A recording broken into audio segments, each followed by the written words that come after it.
22 April 2015। আজ থেকে ঠিক 10 বছর আগের দৃশ্য।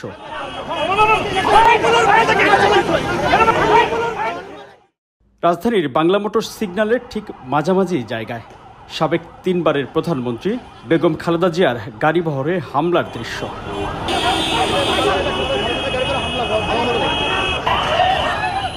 সে সময় ঢাকা সিটি কর্পোরেশন নির্বাচনের প্রচারণায় পরপর 3 দিন রাজধানী ঢাকার বুকে প্রকাশ্যে সাবেক প্রধানমন্ত্রীর গাড়িতে সরাসরি হামলা চালায় তখনকার ক্ষমতাসীন দল আওয়ামী লীগের নেতাকর্মীরা।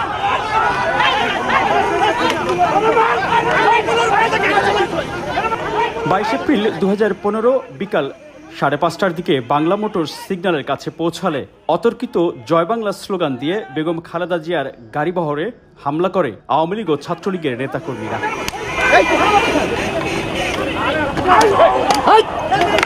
এ সময় বেগম জিয়ার গাড়িটি সিগন্যাল পার হলেও পেছনে তার নিরাপত্তার দায়িত্বে থাকা সিএসএফ এর এক সদস্য হামলার শিকার ও মারাত্মক আহত হন।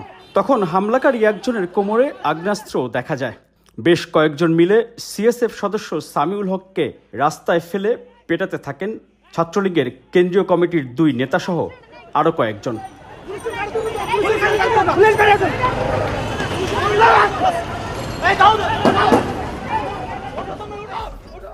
এ সময় বাংলা মোটরে দায়িত্ব পালন করা এক ট্রাফিক পুলিশ কর্মকর্তা সিএসএফ সদস্যকে রক্ষায় এগিয়ে আসেন।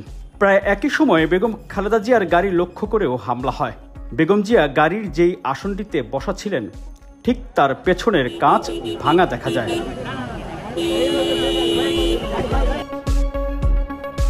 এ সময় বেগম খালেদা জিয়ার সাথে থাকা ছাত্রদলের সাবেক সভাপতি রাজীব আহসান হামলাকারী ছাত্রলীগের নেতাকর্মীদের প্রতিরোধের চেষ্টা করেন।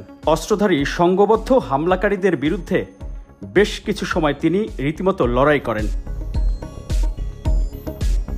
পরে গাড়িবহর নেতাকর্মী বেষ্টিত হয়ে নয়াপল্টনে বিএনপির কেন্দ্রীয় কার্যালয়ে যান।